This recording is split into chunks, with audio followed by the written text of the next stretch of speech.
जरा सोचिए, एक ऐसी जबरदस्त कांस्य युगीन सभ्यता जो हजारों सालों तक इतिहास की किताबों से पूरी तरह गायब थी। एक ऐसी दुनिया जिसके शहर आज के किसी भी मेट्रो सिटी को टक्कर दे सकते थे, लेकिन फिर वो अचानक जैसे हवा में गायब हो गई। तो चलिए, आज हम सब मिलकर उस भूली बिसरी दुनिया के रहस्यों से पर्दा उठाते हैं। लेकिन सवाल तो यही उठता है कि आखिर एक पूरी की पूरी सिविलाइजेशन गायब हो कैसे जाती है और फिर हजारों साल बाद उसे दोबारा खोजा कैसे जाता है। ये अपने आप में एक बहुत बड़ी पहेली है ना। आज हम इसी पहेली के टुकड़ों को जोड़ने वाले हैं और अतीत की उस तस्वीर को फिर से जिंदा करने की कोशिश करेंगे। तो आज के सफर में हम कहां-कहां चलेंगे। सबसे पहले हम देखेंगे कि इस साम्राज्य को दोबारा खोजा कैसे गया। फिर इसके जबरदस्त फैलावों को समझेंगे। इसके बड़े बड़े शहरों में जिंदगी कैसी थी ये जानेंगे, उनकी क्या मान्यताएं थीं, और आखिर में अतीत के नक्शे पर एक नजर डालेंगे।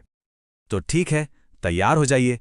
चलिए कहानी की शुरुआत करते हैं उस एक खोज से जिसने हमारे इतिहास की पूरी किताब ही बदल कर रख दी। ये बात है साल 1921 की, जब एक आर्कियोलॉजिस्ट दयाराम साहनी ने कुछ ऐसा खोज निकाला जिसने सब कुछ बदल कर रख दिया।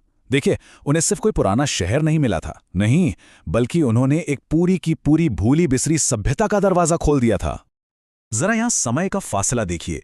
ये सभ्यता 2400 से 1700 ईसा पूर्व के बीच, मतलब अपने पीक पर थी, और इसकी खोज कब हुई? 1921 और 1922 में। इसका मतलब है कि लगभग लगभग 4000 सालों तक ये पूरी दुनिया की नजरों से गायब रही। कमाल है ना। अच्छा, इतिहासकार इसे एक प्रेटो हिस्टोरिक सिविलाइजेशन कहते हैं। अब इसका मतलब क्या है? आसान शब्दों में समझें तो ये एक ऐसी संस्कृति थी जिसके पास अपनी लिखने की कला तो थी, मतलब इनकी अपनी स्क्रिप्ट थी, पर आज तक हम उसे पढ़ नहीं पाए हैं, उसे डिसाइफर नहीं कर पाए हैं। और हां, ये एक बहुत ही ताकतवर कांस्य युगीन सभ्यता थी। तो अब सवाल यह है कि ये कांस्य युगीन सुपर पावर आखिर कितनी बड़ी थी? इसका साम्राज्य कहां तक फैला था? चलिए इसके मैप पर एक नजर डालते हैं। जरा इसके फैलाव का अंदाजा लगाइए। पश्चिम में आज के बलूचिस्तान से लेकर पूरब में उत्तर प्रदेश तक, और उत्तर में जम्मू कश्मीर की पहाड़ियों से लेकर सीधा दक्षिण में महाराष्ट्र तक। ये कोई छोटा मोटा इलाका नहीं था, ये एक बहुत ही विशाल साम्राज्य था। अगर इसे पर्सपेक्टिव में रखें तो ये सभ्यता इतनी बड़ी थी कि उस समय के प्राचीन मिस्र और मेसोपोटामिया दोनों को मिला दें तो भी ये उनसे बड़ी थी। सोचिए, ये वाकई में एक सुपर एम्पायर था। तो फिर इन बड़े बड़े महानगरों में आम जिंदगी कैसी रही होगी? चलिए एक टाइम मशीन में बैठते हैं और सीधे पहुंचते हैं उस दौर में। मानना पड़ेगा, ये लोग अपने समय से बहुत बहुत आगे थे। उनके शहर एकदम प्लान्ड थे, एक सटीक ग्रिड पैटर्न पर बने हुए जिसमें सड़कें एक दूसरे को 90 डिग्री पर काटती थीं। और उनकी ड्रेनेज सिस्टम, हरे ढकी हुई नालियों वाला ऐसा एडवांस सिस्टम था कि आज के कई मॉडर्न शहर भी उनसे कुछ सीख सकते हैं। अब जरा इन नंबरों पर गौर कीजिए। 11.88 मीटर, 7.01 मीटर और 2.43 मीटर। ये कोई मैथ्स का सवाल नहीं है, नहीं, ये सबूत है उनकी लाजवाब अविश्वसनीय इंजीनियरिंग स्किल्स का। ये डायमेंशंस हैं मोहनजोदाड़ो के मशहूर ग्रेट बाथ के। जी हां, एक बहुत बड़ा पब्लिक वाटर टैंक जिसे बनाने में इतनी सटीकता का ध्यान रखा गया था कि वो आज भी, हजारों साल बाद भी, पूरी तरह से वाटरप्रूफ है। आप सोच सकते हैं, ये उनके इंजीनियरिंग का एक शानदार नमूना है। और सिर्फ शहर ही नहीं, इनकी इकोनॉमी भी एकदम जबरदस्त थी। एक तरफ खेतों में गेहूं और जौ की फसलें लहलहाती थीं, तो दूसरी तरफ इनके व्यापारी मेसोपोटामिया और ईरान जैसे दूर दराज के इलाकों तक जाते थे और वहां से सोना, चांदी और टिन जैसी कीमती चीजें लेकर आते थे। मतलब इंटरनेशनल ट्रेड भी जोरों पर था। अच्छा, शहर देख लिए, इकोनॉमी समझ ली। अब बात करते हैं उनके विश्वासों की, उनकी मान्यताओं की। और यकीन मानिए, ये इस सभ्यता की सबसे बड़ी और अनसुलझी पहेलियों में से एक है।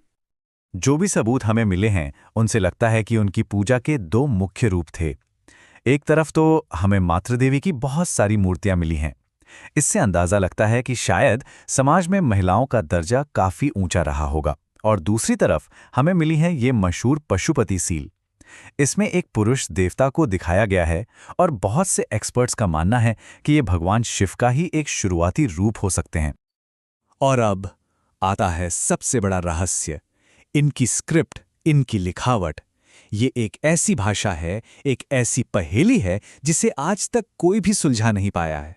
सोचिए, वो क्या लिखते थे, क्या सोचते थे, उनकी कहानियां क्या थीं। ये सब कुछ आज भी एक राज है, और यही बात इस सभ्यता को और भी ज्यादा रहस्यमयी बना देती है। तो चलिए अब आखिर में इन खंडरों से हमें जो विरासत मिली है और जो इनके सबसे जरूरी ठिकाने हैं, उन पर एक नजर डालते हैं। तो देखिए, कहानी शुरू हुई 1921 में हड़प्पा की खोज से, और ठीक 1 साल बाद ही मोहनजोदड़ो भी मिल गया। इसके बाद तो जैसे एक सिलसिला ही चल पड़ा। आने वाले दशकों में चन्हुदड़ो, कालीबंगन, लोथल और धौलावीरा जैसे एक से बढ़कर एक शहर खोजे गए, और इस महान सभ्यता की तस्वीर धीरे धीरे हमारे सामने साफ होती चली गई। तो सबसे बड़ा सवाल, आखिर इतनी महान सभ्यता का अंत कैसे हो गया? जो सबसे कॉमन थ्योरी है वो कहती है कि शायद किसी भयानक बाढ़ की वजह से सब खत्म हो गया।